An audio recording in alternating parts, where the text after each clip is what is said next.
আসসালামু আলাইকুম। আশা করি সবাই ভালো আছেন এবং সুস্থ আছেন। স্বাগতম জানাই এমএস ওয়ার্ড কোর্সের নতুন আরো একটি পর্বে। আজকের পর্বে আমরা জানবো হচ্ছে হোম ট্যাবের ফন্ট গ্রুপ নিয়ে। এই হোম ট্যাবের ফন্ট গ্রুপ এখান থেকে শুরু করে এই পর্যন্ত এবং এখানে বেশ কিছু কাজ দেয়া আছে। এই কাজগুলো আমরা শুরু থেকে শেষ পর্যন্ত জানার চেষ্টা করি। শুরুতেই এখানে আছে দেখুন একটা ঘর। এই ঘর হচ্ছে ফন্ট চেঞ্জ করার জন্য।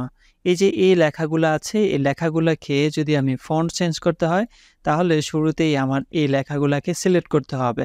ঠিক আমি যতটুকু লেখা সিলেক্ট করব, সিলেক্ট করার পরে আমি এই অ্যারো চিহ্নতে ক্লিক করে দিব। তখনই আমি দেখতে পারবো ফন্ট অপশন এবং এই অপশনটাকে ওপেন করার জন্য control plus shift plus F এ যখন আমরা ক্লিক করে দিব, তখন এই অ্যারো চিহ্নটা আমাদের সামনে চলে আসবে।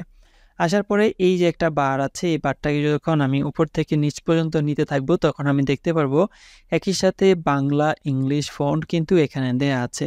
তো এখান থেকে আপনার যেই ফন্ট ভালো লাগে, যেই ফন্ট পছন্দ হয়, সেই ফন্টটাই কিন্তু আপনি এখান থেকে নিতে পারবেন। এখানে দেখুন একটা ফন্ট দেয়া আছে, সেটা হচ্ছে টাইমস নিউ রোমান নামে একটা ফন্ট আছে। এই ফন্টটা হচ্ছে মানে অফিসিয়াল ফন্ট। এই ফন্টটা আপনি সকল জায়গায় ব্যবহার করতে পারবেন। অফিস আদালত থেকে শুরু করে সব জায়গায় ব্যবহার করা যায়। এই ফন্টটা শুরুতে উপরে দেয়া থাকবে না। আপনি যখন টাইমস নিউ রোমান লিখতে থাকবেন তখন কিন্তু এটা চলে আসবে। এটা অথবা আপনি এখান থেকে খুঁজেও নিতে পারেন। শুধু টাইমস নিউ রোমান না, এছাড়াও কিন্তু আরও অনেকগুলা অফিসিয়ালি ইউজ করার মতো ফন্ট আছে। এখান থেকে আপনি খুঁজে বের করে সেই ফন্টগুলা ইউজ করতে পারবেন। এখানে একটা জিনিস খেয়াল রাখতে হবে, যখন আমরা একটা ফন্ট ইউজ করব, আসলে এই যে পাওয়ারফুল লেখাটা আছে, এই পাওয়ারফুল লেখাটা যদি বোঝা না যায়, তাহলে আমাদের এই ফন্টটা ইউজ করার কি মানে হয়? দেখুন এখানে অনেকগুলা কিন্তু এলোমেলো করা ফন্ট আছে। এই যে একটা ফন্ট, আমি এই যে সিলেক্ট করব, সিলেক্ট করার পরে এখানে চলে যাই। যার পরে এই যে ফন্টটা দেখুন একটু বুঝতে কিন্তু অসুবিধা হচ্ছে। আমি যখন নিচে যাব তখন কিন্তু মানি টাইপোগ্রাফির মতো, আঁকাআঁকির মতো কিন্তু অনেকগুলা ফন্ট পাবো। আমরা এমন কোনো ফন্ট ব্যবহার করব না যেই ফন্টে আসলে আমরা যেই জিনিসটা লিখছি ওই জিনিসটা বোঝাই যায় না। আমরা এমন ফন্ট ব্যবহার করব আ আমাদের যে লেখাগুলো আছে ওই লেখাগুলো যাতে বোঝা যায়। এ হচ্ছে ফন্ট সিলেক্ট করার জন্য এবং এতটুকু জায়গার যে লেখাগুলো আছে সেই লেখাগুলা অথবা এই পুরো পেজের লেখাগুলাকে আমি সিলেক্ট করে যদি একটু বড় করতে চাই, সেক্ষেত্রে এই যে একটা অ্যারো চিহ্ন আছে ফন্ট সাইজের জন্য, এটার কিবোর্ড শর্টকাট হচ্ছে কন্ট্রোল প্লাস শিফট প্লাস হচ্ছে পি। কন্ট্রোল প্লাস চাপা লাগবে না, কন্ট্রোল শিফট পি দিলেই কিন্তু আপনার হচ্ছে এটা চলে আসবে। এটাকে মানে সহজে বোঝানোর জন্য প্লাস দিয়ে আর কি বোঝানো যায়। এই অ্যারো চিহ্নতে যখন আমরা ক্লিক করব, সর্বমোট আমরা এখানে ৭২ পর্যন্ত বড় করতে পারবো। আমরা অত বড় করব না। এখানে ১২ অথবা ১৪, ১৬ তে আমরা রাখতে পারি। ১৬ তে দিয়ে দিলাম। এখান থেকে দেখুন উপর থেকে নিচ পর্যন্ত যতগুলা ফন্ট আছে সবগুলা কিন্তু ১৬ হয়ে গেল। এরপরে আমরা এখান থেকে টেক্সটটা সিলেক্ট করব। সিলেক্ট করার পরে দেখুন এখানে একটা অপশন দেয়া আছে ইনক্রিজ ফন্ট সাইজ।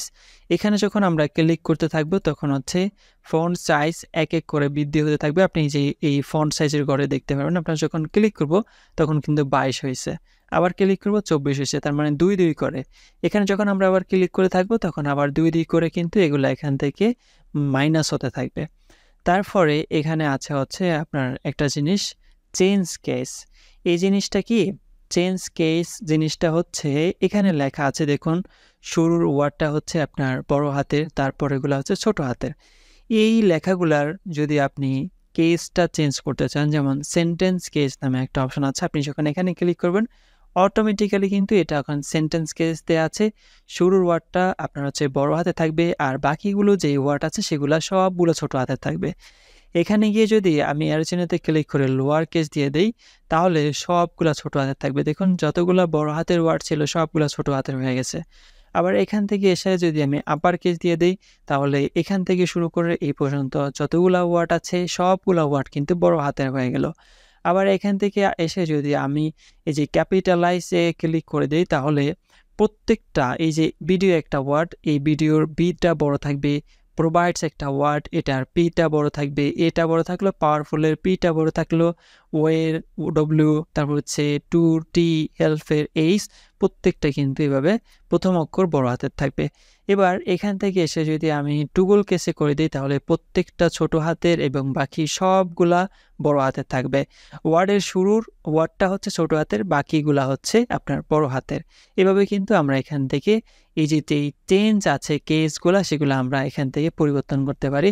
আমরা এখান থেকে ক্যাপিটালাইজে দিতে পারি অথবা আমরা এখান থেকে সেন্টেন্স কেসেও রাখতে পারি। এবার আমরা যে বিষয়টা দেখব সেই বিষয়টা দেখার জন্য আমরা এখান থেকে টেক্সটটা সিলেক্ট করলাম। সিলেক্ট করার পরে আমরা এখানে চলে যাব বি নামে একটা অপশন আছে। আমরা যদি এই ফন্টটুকুকে বোল্ড করতে চাই সেক্ষেত্রে বিতে ক্লিক করে দিব, তখন দেখুন এতটুকু কিন্তু বোল্ড হয়ে গেল।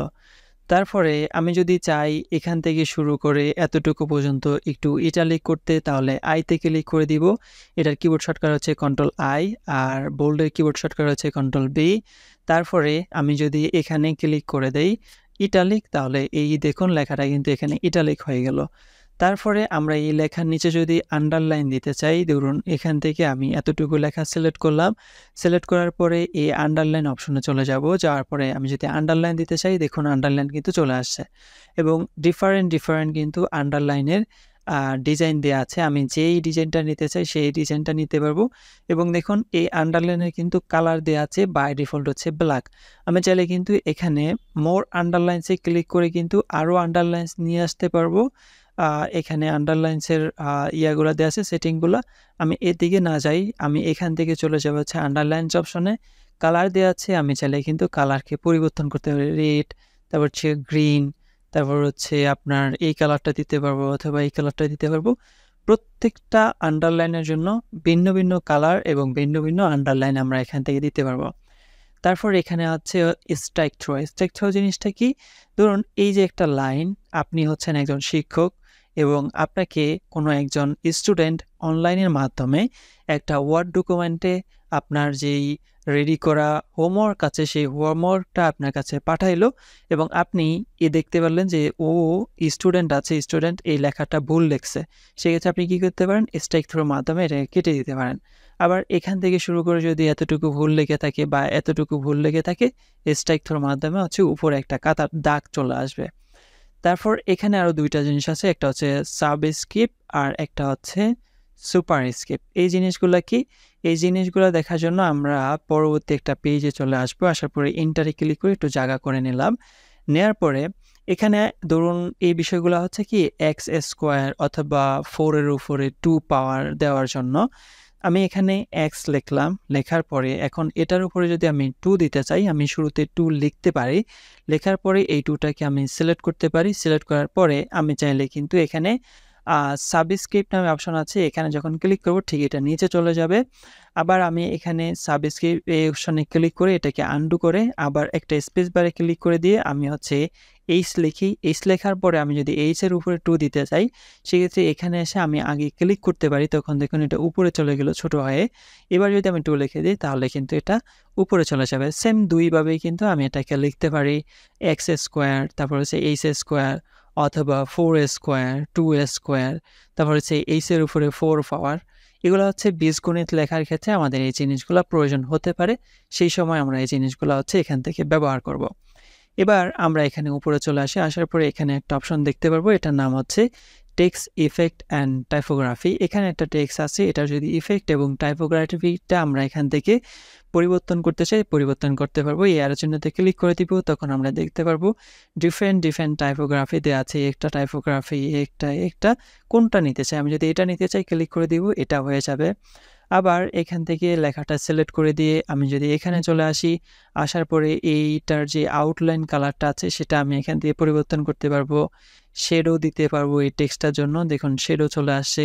রিফ্লেকশন দিতে পারবো, মানে কাচের মতো ছায়া আকার দেখাবে, গ্লো, তারপর হচ্ছে নাম্বার স্টাইল, তারপর এখানে হচ্ছে আরও অনেকগুলো বিষয় দেওয়া আছে।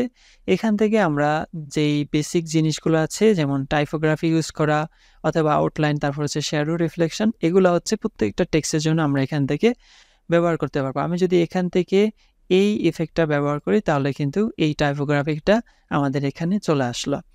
এবার এখানে আছে আরেকটা জিনিস, সেটা হচ্ছে টেক্সট হাইলাইট কালার। এখান থেকে শুরু করে আমি যদি এই টেক্সটটাকে একটু হাইলাইট করতে চাই তাহলে আমি এটার উপরে ক্লিক করে দিতে পারি। বাই ডিফল্ট যেই কালার আছে ওই কালারে হাইলাইট হয়ে যাবে, অথবা আমি ভিন্ন ভিন্ন কালার এখানে সিলেক্ট করতে পারি। এই আলোচনাতে ক্লিক করব, ক্লিক করার পরে চাইলে এই কালার দিয়ে আমি হাইলাইট করতে পারবো। তারপর হচ্ছে এখান থেকে এতটুকু জায়গায় নিয়ে আমি চাইলে এই কালার দিয়ে হাইলাইট করতে পারবো অথবা এই কালার দিয়ে হাইলাইট করতে পারবো। একেকটা কালার দিয়ে হচ্ছে আমি এই টেক্সটের যে হাইলাইটের জিনিসটা আছে সেই জিনিসটাকে আমি হাইলাইট করতে পারবো। তার পরবর্তীতে হচ্ছে ফন্ট কালার। ফন্ট কালার দেখুন এখানে বাই ডিফল্ট ব্ল্যাক আছে। আপনি যদি চান এই ফন্টের কালারটাও পরিবর্তন করতে পারবেন। এই অপশনেতে ক্লিক করলে আমরা বিভিন্ন ধরনের হচ্ছে কালার দেখতে পারবো। ঠিক এখান থেকে আমি যখন কালারের উপরে মাউসের যে কার্সরটা আছে ওটা হোভার করতে থাকবো, ঠিক এখানে আমরা মানে প্রিভিউটা দেখতে পারবো। এখানে এসে আমি যদি এই কালারটা সিলেক্ট করে দিই তখন আমার সিলেক্ট করা অতটুকু কালারের জন্য কিন্তু এখানে কালার চলে আসছে। এর চিহ্নতে ক্লিক করে আমি চাইলে আরও অন্যান্য কালার দিতে পারি। তারপর হচ্ছে গ্রেডিয়েন্ট কালার দিতে পারবো। এই যে রিডিং একটা লেখা আছে, এই লেখাটার যদি আমি এখানে গ্রেডিয়েন্ট কালার দিতে চাই, আমি এই টেক্সটের সাইজটা একটু বড় করি। বড় করার পরে আমি এই অ্যারো চিহ্নতে চলে যাব, এখানে গ্রেডিয়েন্টে চলে যাব। যাওয়ার পরে যদি দুইটা কালারের কম্বিনেশনে আমি যদি এখানে কালার দিতে চাই, সেক্ষেত্রে আমি এখানে কালার কিন্তু দিতে পারবো। এখানে আমি প্রথমে একটা কালার সিলেক্ট করতে হবে। আমি ধরুন এই কালারটা সিলেক্ট করলাম। সিলেক্ট করার পরে অ্যারো চিহ্নে চলে যাব, যাওয়ার পরে গ্রেডিয়েন্টে চলে যাব। তখন আমি দেখতে পারবো ওই কালার অনুযায়ী কিন্তু গ্রেডিয়েন্টের একটা অপশন চলে আসে। এখানে দেখুন মোর গ্রেডিয়েন্ট একটা অপশন আছে, এখানে চলে যাব। যাওয়ার পরে আমাদের এখানে ফরম্যাট টেক্সট ইফেক্ট নামে একটা অপশন চলে আসবে। এখানে আমরা এই অ্যারো চিহ্নতে ক্লিক করে কিন্তু ফিল কালার নিতে পারি। আমরা এই গ্রেডিয়েন্ট ফেলে ক্লিক করে দিব, যেহেতু আমরা গ্রেডিয়েন্ট কালার নিতে যাচ্ছি। এই যে অ্যারো চিহ্নগুলো আছে, অ্যারো চিহ্নগুলো যখন আমরা ডিফারেন্ট কালার দিব তখন ডিফারেন্ট কিন্তু এখানে গ্রেডিয়েন্ট কালার চলে আসবে। এইটার কালার যদি আমি এখান থেকে পরিবর্তন করে হোয়াইটের জায়গায় ধরুন ইউলো দিলাম, দেখুন ইউলো একটা ভাব চলে আসছে। তারপর হচ্ছে এটাকে কিন্তু আমি এখানে মাউসের লেফট বাটন ক্লিক করে এদিক সেদিক এগুলাকে আমি নিতে পারবো। এটার যে কালার আছে এই কালারটা পরিবর্তন করে এটা দিলাম, তখন আমরা এখানে দেখতে পারবো জিনিসটা। এটার যে কালারটা আছে এটাকে পরিবর্তন করে আমি যদি এখান থেকে এই কালারটা দেই তখন এখানে আমরা দেখতে পারবো জিনিসগুলা। আমি এটাকে যদি বড় করে দিই তখন হচ্ছে এই কালারগুলো আমরা এখানে দেখতে পারবো। এবং এটার যে কালারটা আছে এই কালারটা পরিবর্তন করে যদি আমি রেড কালার দিই তখন দেখুন নিচের যে কালারটা আছে সেই কালারটা রেড হইলো। এবং প্রত্যেকটা জিনিস এখান থেকে হচ্ছে আমরা করতে পারবো। ট্রান্সপারেন্সি কতটুকু আছে সেগুলোকে আমরা এখান থেকে মিনিমাইজ করতে পারবো। টাইপ কি, এই টাইপটা আছে লিনিয়ার, আপনি চাইলে রেডিয়াল দিতে পারেন। তখন হচ্ছে এই ডান থেকে শুরু করে বামের দিকে যাবে অথবা বাম থেকে শুরু করে ডানের দিকে যাবে। এটাকে আপনি পরিবর্তন করে যদি রেক্টেঙ্গুলার দেন তখন হচ্ছে রেক্টেঙ্গুলার হবে। তারপর যদি এটাকে পরিবর্তন করে পাতে দেন তখন হচ্ছে পাতে হবে। তো এটাকে আমরা এখান থেকে রেডিয়াল রাখি। তখন আমরা দেখতে পাবো এটার জন্য আমরা একটা যেই ফরম্যাট আছে সেটা আমরা এখান থেকে ব্যবহার করতে পারলাম। গ্রেডিয়েন্ট ফিল কালার আমরা এখান থেকে ব্যবহার করতে পারলাম এবং এখান থেকে ক্লিক করে আমরা এটাকে রিমুভ করে দেই। এবং এখানে দেখুন একটা অ্যারো চিহ্ন দেওয়া আছে, এটাকে বলা হয় হচ্ছে ডায়লগ বক্স। তার আগে আমাদের এখানে একটা কাজ আছে, এই কাজটা হচ্ছে ক্লিয়ার ফরম্যাটিং। ক্লিয়ার ফরম্যাটিং জিনিসটা কি? দেখুন এখানে আমরা একটা ফরম্যাট ইউজ করছি। এটার জন্য কি ইউজ করছি? বোল্ড করা আছে, টাইপোগ্রাফি অ্যাড করা আছে। আমি এক ক্লিকে যদি এই সবগুলা ফরম্যাট ডিলিট করতে চাই তাহলে এই ক্লিয়ার ফরম্যাটে ক্লিক করে দিব, তখন দেখুন ফরম্যাটটা চলে গেল। আবার এখান থেকে সিলেক্ট করে যদি এতটুকুর আমি ফরম্যাট এখান থেকে ক্লিয়ার করতে চাই, ক্লিক করে দিব, ফরম্যাট এখান থেকে ক্লিয়ার হয়ে গেল। এবার আমরা এখানে এই যে অ্যারো চিহ্নতে ক্লিক করব তখন আমরা এখানে এই ফন্টের যে ডায়লগ বক্সটা আছে ঠিক এই ডায়লগ বক্সটাকে আমরা এখান থেকে ওপেন করতে পারবো। ওপেন করার পরে আমরা এই যে জিনিসগুলো এখানে করছিলাম ঠিক এই জিনিসগুলো এখানে দেয়া আছে। মানে এখানে আমাদের ফন্ট সাইজ করা আছে 16, আপনি চাইলে এখান থেকে 14 করতে পারবেন। তারপরে এখানে আপনার ফন্ট স্টাইল দেওয়া আছে রেগুলার, ইটালিক, বোল্ড ইটালিক করতে পারবেন। তারপর হচ্ছে টাইমস নিউ রোমান ফন্ট দেওয়া আছে, আপনি চাইলে এখান থেকে অন্য ফন্ট সিলেক্ট করতে পারবেন। তারপর হচ্ছে ফন্টের কালার অটোমেটিক দেওয়া আছে, সেটাকে আপনি পরিবর্তন করতে পারবেন। তারপর হচ্ছে আন্ডারলাইন স্টাইল, মানে এখানে যেই কাজগুলো করা যায় ঠিক সেই কাজগুলাই কিন্তু এখানে দেওয়া আছে। Caps lock, all locks, hidden, তারপর হচ্ছে সাব স্কিপ, সুপার স্কিপ, তারপর হচ্ছে স্ট্রাইক থ্রো জিনিসটাও কিন্তু এখানে দেওয়া আছে এবং আমরা এখানে প্রিভিউ দেখতে পারবো। অ্যাডভান্স অপশনে আসলে অ্যাডভান্সের যে কাজগুলো আছে সেই কাজগুলো আমরা এখানে দেখতে পারবো এবং এখান থেকে আমরা পরিবর্তন করে যখন ওকেতে ক্লিক করে দিব ঠিক ওই অ্যাপ্লাইটাই কিন্তু এখানে চলে আসবে। আমি ক্যান্সেলে ক্লিক করে দিলাম। তো আজকের ভিডিও আমাদের এই পর্যন্তই। পরবর্তী ভিডিওতে আমরা আরও গুরুত্বপূর্ণ ইনফরমেশন নিয়ে আলোচনা করব মাইক্রোসফট ওয়ার্ডের ভিতরে। দেখা হচ্ছে পরবর্তী ভিডিওতে।